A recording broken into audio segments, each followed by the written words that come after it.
Faço adereços e réplicas há muitos anos, e bota tempo nisso.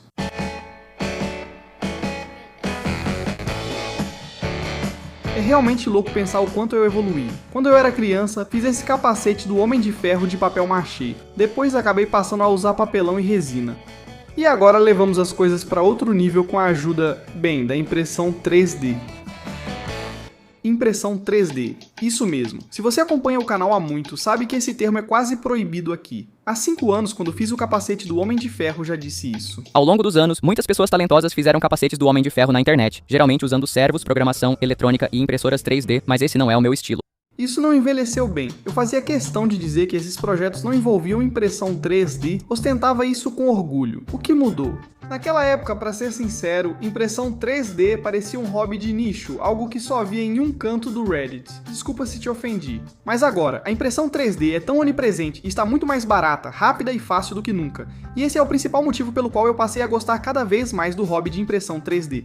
Então hoje eu quero mostrar pra vocês como eu imprimi em 3D Printei e motorizai este capacete do Homem de Ferro. Sinceramente, essa construção trouxe muitos desafios. Tem muita coisa envolvida em fazer um capacete como esse. E neste vídeo eu quero mostrar tudo isso para vocês. Espero que no final você sinta que aprendeu algo novo e talvez queira fazer seu próprio capacete do Homem de Ferro.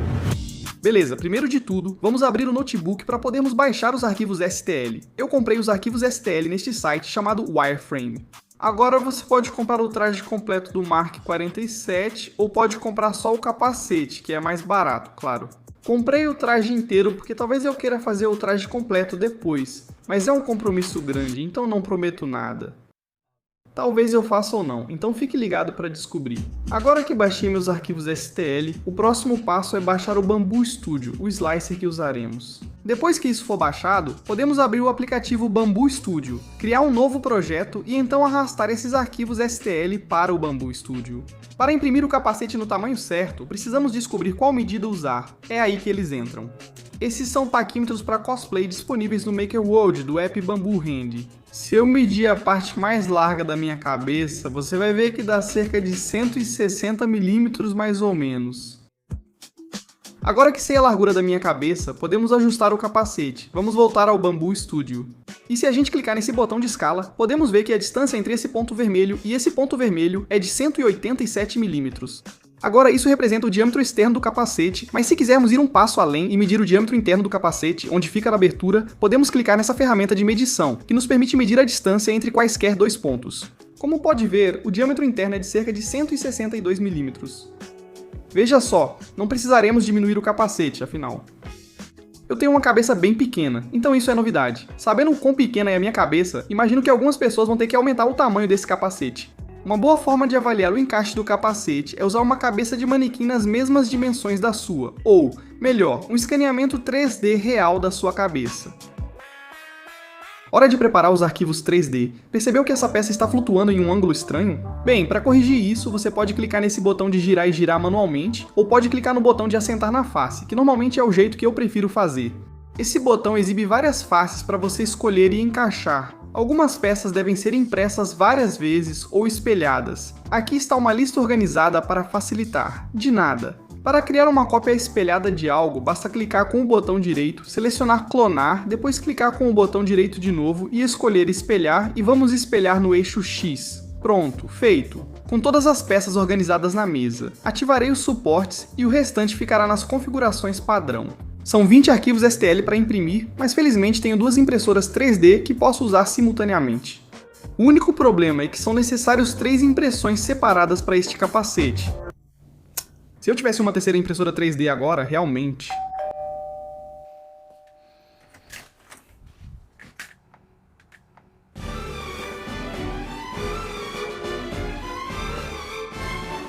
Esta é a novíssima Bambu Lab P2S, eles estão chamando essa impressora de ícone redefinido. É basicamente tudo o que você gosta na P1S, mas, bem, melhor.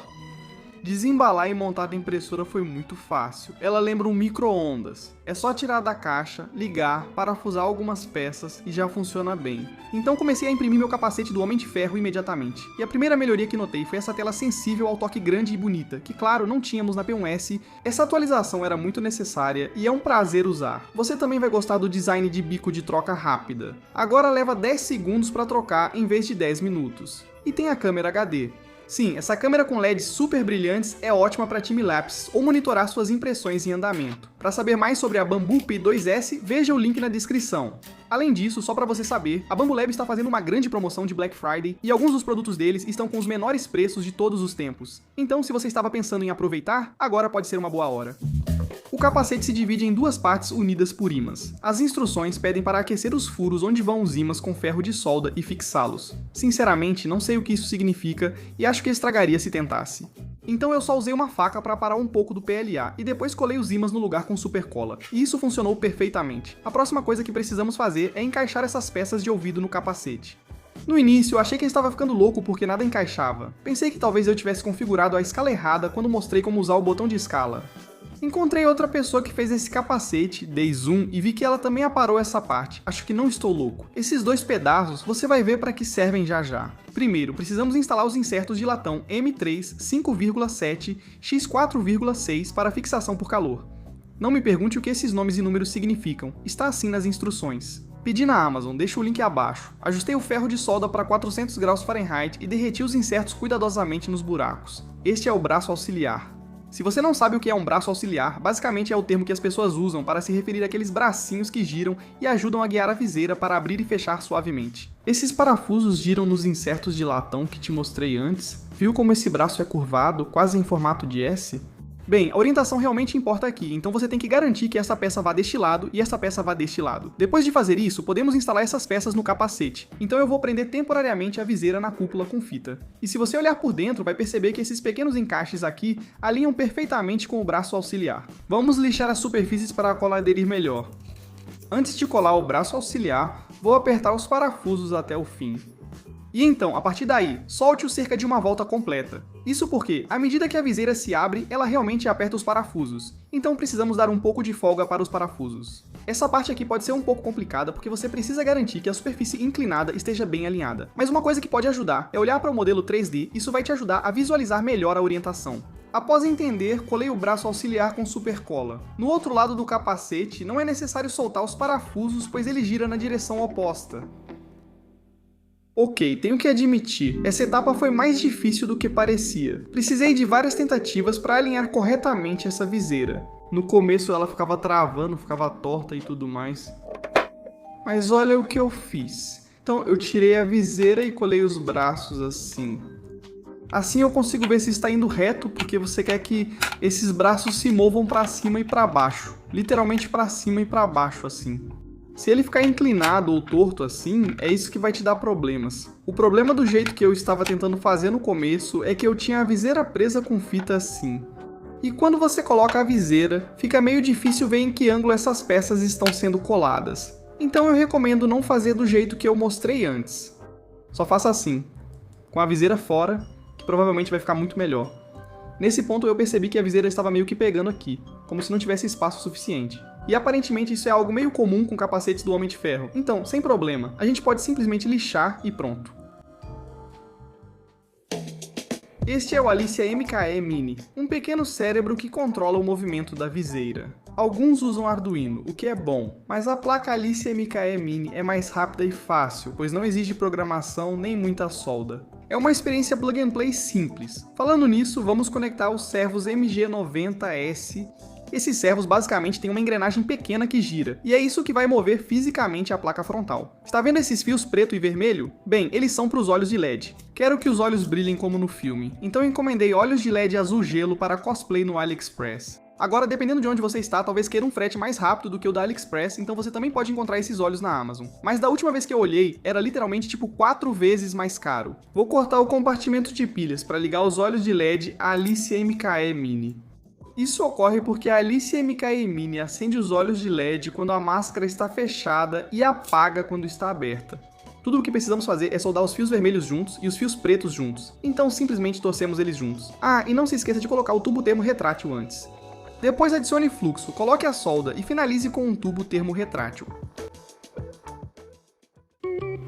Vamos recapitular. A Alicia MKE Mini funciona como o cérebro, comandando o servo a girar de um lado para o outro e controlando o acender e apagar dos olhos de LED. Agora só precisamos de algo que acione essas funções, e é aí que esse chave fim de curso entra em cena. Perceba que há C, NO e NC. Nós vamos apenas soldar esses fios azuis em C e N0, não importa qual fio vai para qual terminal, desde que um vá para o C e outro para o N0. Sempre que você apertar essa chave fim de curso, ele envia sinal ao Alice MKE Mini, que aciona os servos e liga ou desliga os olhos de LED. Em breve vamos colocar o interruptor sob o queixo, permitindo ativar o botão só movendo o queixo para frente, mas estou me adiantando. Então agora só precisamos encontrar uma maneira de alimentar tudo com uma bateria. Para isso vou usar esse power bank de 5 volts e 2,1 ampere. Agora existem algumas maneiras diferentes de fazermos isso. A maneira mais fácil é simplesmente pegar esse cabo aqui, que já vem incluso com o Alice MKE Mini, e então simplesmente soldar um cabo USB nele. Depois é só pegar isso e usar para conectar o power bank diretamente ao Alice MKE Mini. Se eu apertar essa chave fim de curso, isso vai ligar e desligar os olhos de LED, além de girar os servos para frente e para trás. Vou chegar perto do microfone para você ouvir. Como você pode ver, tudo está funcionando bem. Porém, muitos powerbanks, inclusive o meu, têm desligamento automático. Isso significa que se a corrente puxada do powerbank não atingir um limite, após 1 ou 2 minutos ele vai se desligar sozinho. Como pode ver, a luz de LED acabou de apagar. Foi um timing perfeito. Porque esse powerbank acabou de desligar, você vai notar que quando eu aperto a chave fim de curso, nada acontece mais. A menos, é claro, que você desconecte o powerbank e depois conecte de novo. Mas isso é bem inconveniente. Então, a solução para tudo isso é na verdade bem simples. Deixe-me explicar. Basicamente, quando você compra este Alice MKE Mini, você tem a opção de comprá-lo com ou sem isto. Isto é a Penelope Board. Basicamente, como a Penelope Board funciona é muito simples. Tudo o que você faz é conectar essa placa Penelope no Alice MKE Mini, e depois conectar a placa Penelope no powerbank usando um cabo mini USB. E uma vez que você faz isso, a placa Penelope faz com que o powerbank esteja sempre fornecendo um pouco de corrente. Assim ele não desliga sozinho, que é o que queremos. Falta só soldar este pequeno interruptor basculante. Posso ligar e desligar tudo só usando esse interruptor, sem precisar conectar ou desconectar o cabo USB do powerbank. Basta soldar o interruptor basculante no fio vermelho do cabo USB. E de novo, não importa qual fio vai em qual terminal. Vamos usar os mesmos insertos de latão que mostrei antes, mas agora o furo está pequeno demais. Achei que podia estar errado, então mandei mensagem para o Levi 3D que modelou o capacete. Ele respondeu: "Não percebi que estava pequeno demais." Foi muito legal da parte dele responder. Ao ver este vídeo, pode ser que ele já tenha atualizado os arquivos. Não sei, mas tudo bem, pois só fiz um furo maior e funcionou. Lembra dos braços auxiliares que te mostrei antes? Na verdade são 4 braços, 2 deles são braços auxiliares e 2 deles são braços de servo. Esse braço que você está vendo aqui é o braço de servo. Esse é o braço que vai ser conectado diretamente ao servo, por isso é chamado de braço de servo. Agora, assim como os braços auxiliares, esses braços de servo vão girar sobre aqueles insertos de latão que acabamos de instalar. Quando a máscara frontal se abre, um lado aperta e o outro afrouxa. Ajuste a profundidade do parafuso conforme necessário. A versão espelhada deve ficar desse lado.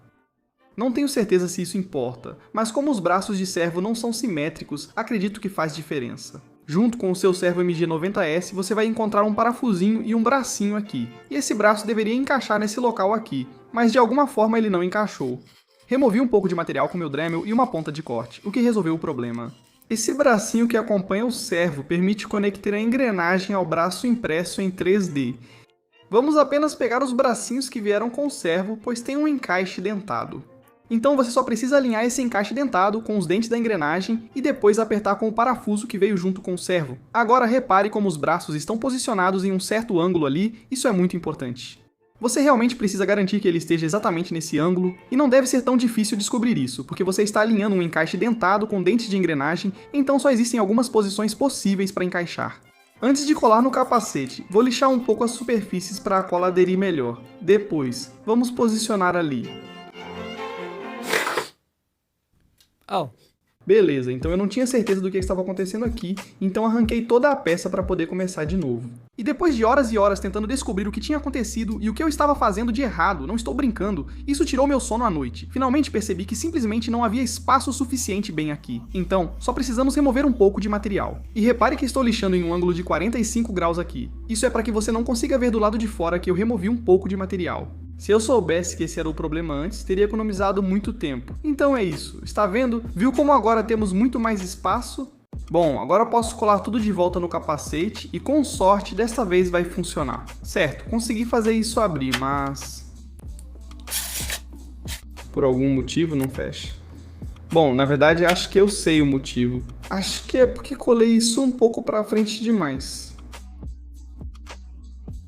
Acho que isso precisa ser colado um pouco mais para trás assim. E vou ver se isso ajuda. Dessa vez tomei cuidado para não usar muita supercola, caso eu precisasse arrancar de novo, porque da primeira vez que fiz isso, usei tanta supercola que demorou uma eternidade para arrancar essa coisa.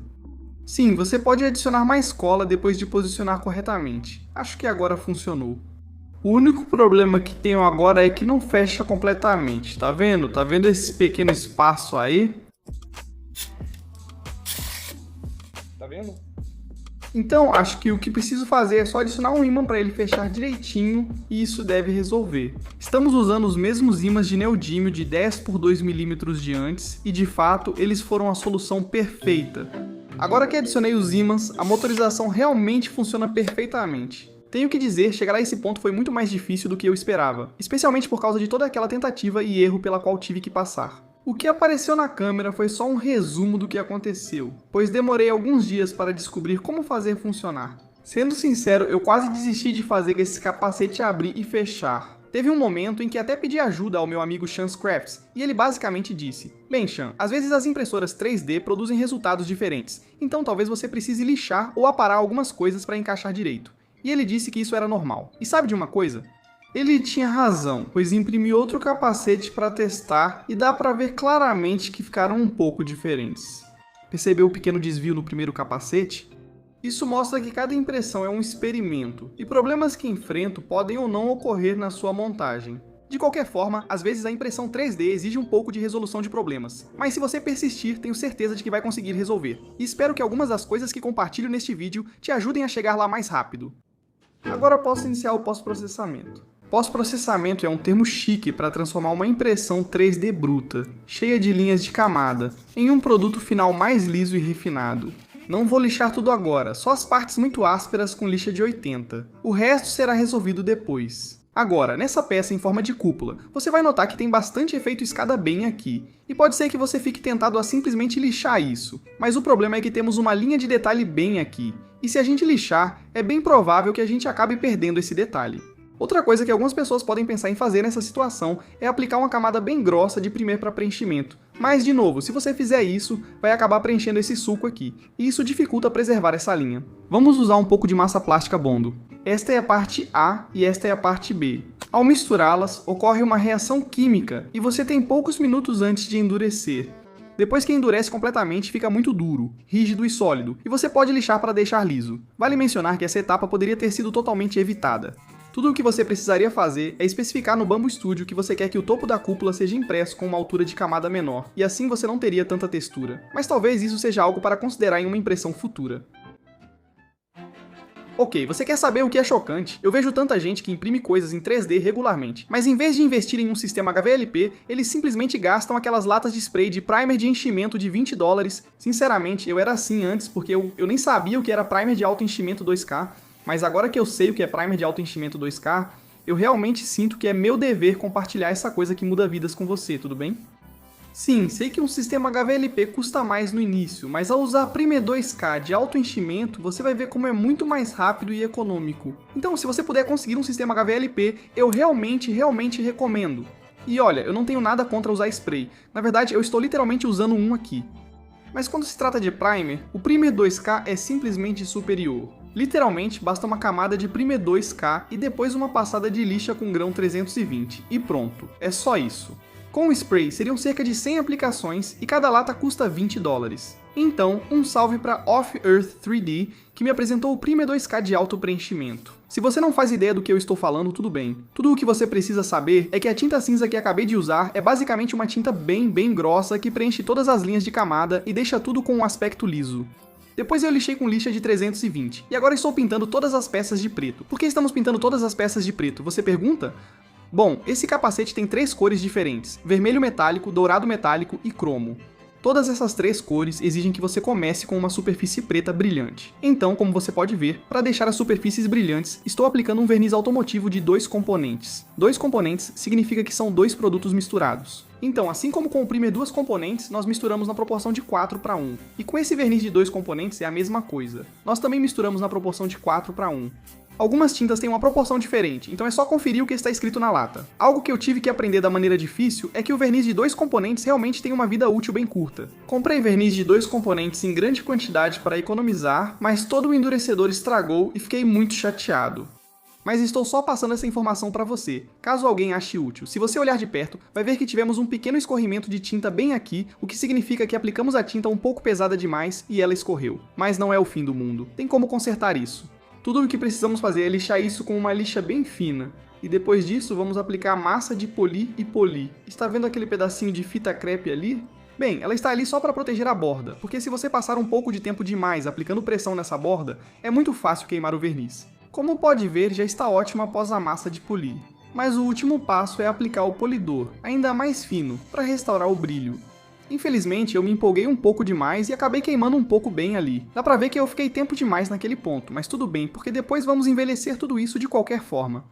Beleza, agora é hora de pintar todas as peças com tinta cromada, e para isso vou usar essas tintas. Esta aqui se chama Ultra Lumin, e esta outra se chama Illumiluster. A única peça que não precisamos pintar de cromo é esta aqui, mas todo o resto precisa ser pintado com tinta cromada porque, para conseguir um vermelho metálico e um dourado metálico, é necessário começar com uma camada de base cromada. Se você estivesse perguntando, a Ultra Lumin reflete mais que a Illumiluster. Basicamente, o plano é que eu vou aplicar a Ultra Lumin em todas as peças que vão ser pintadas de dourado, porque eu realmente quero que esse dourado se destaque, sabe? E todo o resto vai ser pintado com Illumiluster. Só para esclarecer, não é necessário ter 2 tintas cromadas diferentes. Essas tintas são caras, então mesmo se eu tivesse só uma delas, já estaria ótimo. É que essa Ultra Lumin foi enviada para mim como um presente pelo Exército Digital, então um salve para o Exército Digital. Obrigado por terem enviado isso. Estava animado para testar essa tinta porque vi vídeos sobre ela. Ainda não usei, mas é a tinta cromada mais reflexiva que já vi, então estou empolgado para experimentar. As instruções da Ultra Lumin recomendam o menor bico, então uso um de 0,3 mm no aerógrafo a 30 psi. Após algumas camadas, o resultado é incrível. Agora, quanto ao Illumiluster, eu acho que ele é um pouco mais tolerante do que o Ultra Lumin. Tipo, você não precisa se preocupar tanto com o tamanho do bico ou com o PSI.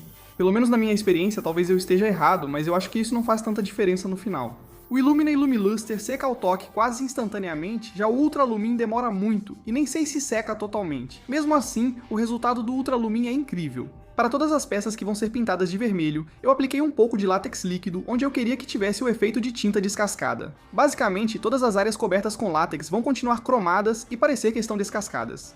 Nas partes douradas, usei levemente uma esponja Scotch-Brite macia para dar o visual de metal escovado. De longe não dá para ver, mas de perto percebe-se. Tenha muito cuidado com a esponja Scotch-Brite, pois qualquer risco aparece no resultado final. Pergunte como eu sei. Na primeira vez que tentei, pressionei demais e precisei remover toda a tinta até o verniz com álcool isopropílico para recomeçar. Certamente você não vai querer isso. Como já disse, vermelho, dourado e cromado precisam de base preta brilhante.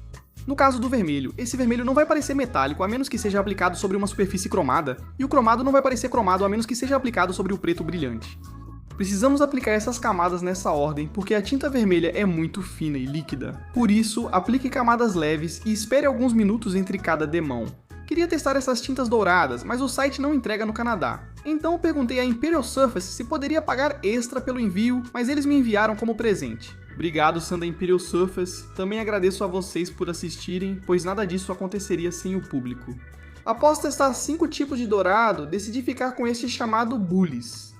E como essa tinta dourada funciona é que ela não é exatamente uma tinta, é mais como um corante que você mistura com um verniz transparente, e então você aplica isso sobre uma superfície cromada. As instruções dizem para misturar com um verniz 2K, mas eu vi um vídeo do Off-Earth 3D onde ele misturou com o All-Clad Aqua Gloss Clear, e eu pensei, uau, isso é genial, eu tentei e funcionou. Há vários motivos para preferir o All-Clad Aqua Gloss Clear ao verniz 2K, mas, pessoalmente, acho menos assustador porque o verniz 2K é grosso e mais difícil de aplicar. Se você errar, não é tão fácil limpar quanto com o All-Clad. E sempre que ignora as instruções do fabricante, pode ter resultados imprevisíveis. Não surpreende que 2 dos 5 dourados testados não fossem compatíveis com o All-Clad Aqua Gloss Clear. No caso, Lost City e Devil's Blood. Não sei porquê, mas não reagiram bem com o All-Clad. Eu simplesmente continuava vendo grandes pedaços se formando na camada de verniz.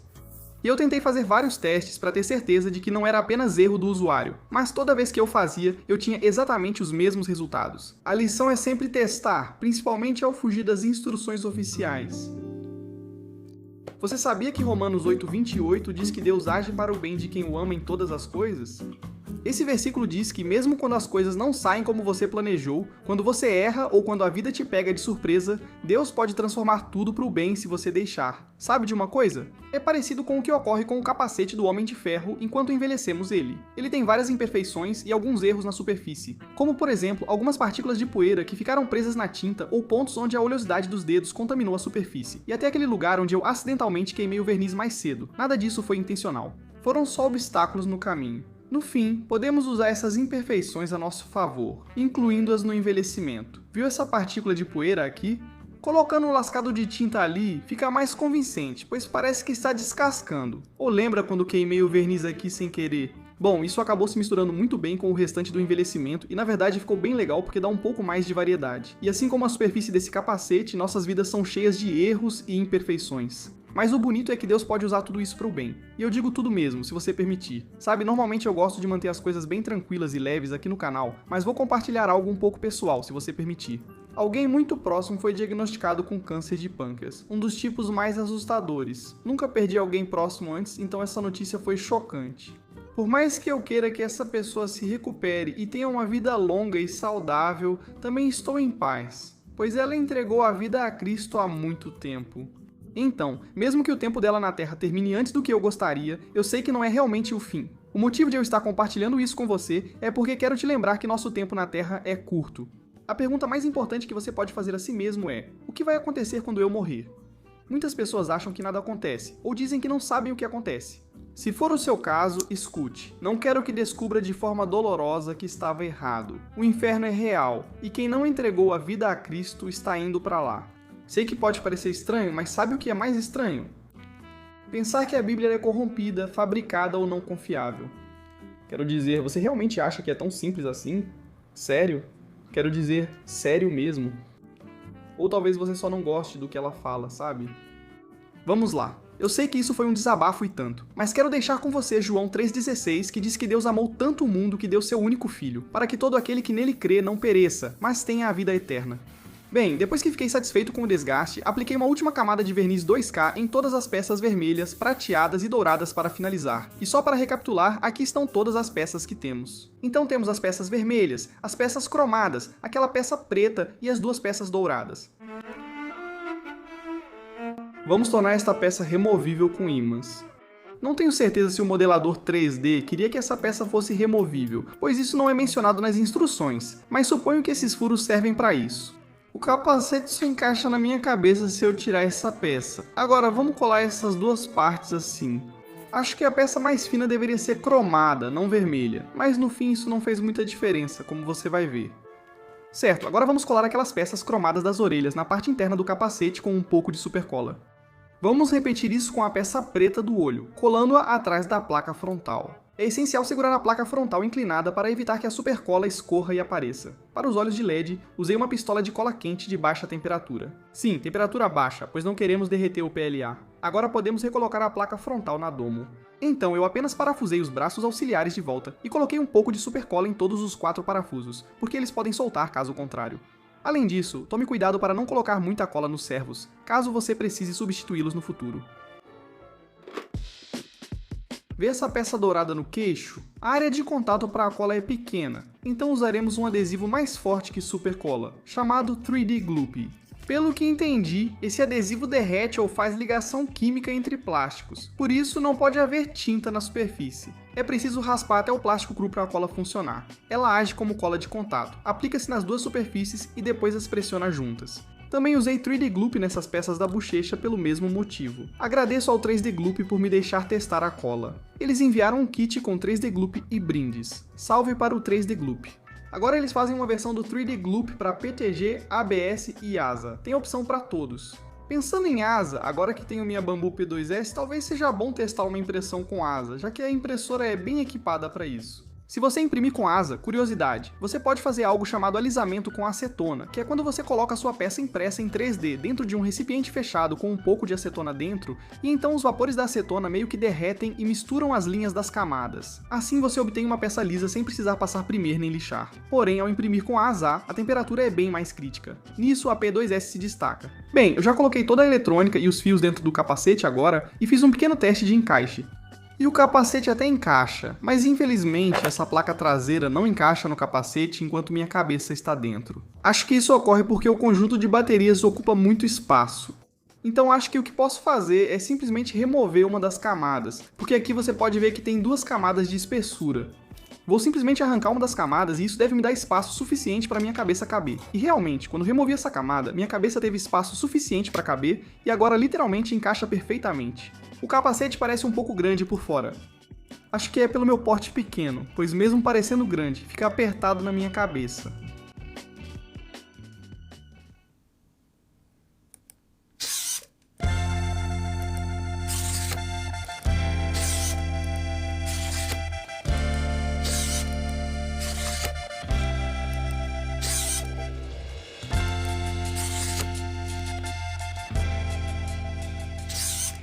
Isso ficou ótimo, estou muito feliz com o resultado, o vermelho e o dourado ficaram lindos. Não sei quanto a você, mas meu traje favorito é o Mark 47. Acho que o prata fica muito bonito, e sinto que esse traje não recebe o reconhecimento que merece. Quero fazer o traje inteiro agora. Não quero me comprometer, mas ficou tão irado que sinto que preciso fazer o traje completo. Na verdade, há 2 peças que ainda não colei no capacete, estas aqui. Isso porque eu não faço ideia de que cor essas peças deveriam ser. Se alguém souber, me avisa. Essas peças deveriam ser coladas bem aqui, nessa parte. Quando eu souber a cor dessas peças, vou terminar, pintar e colar. Até lá, é assim que se faz um capacete do Homem de Ferro Mark 47. Se você gostou, veja meu vídeo anterior, em que eu fiz uma máscara do Homem-Aranha com lentes móveis. Obrigado aos apoiadores no Patreon e por assistir.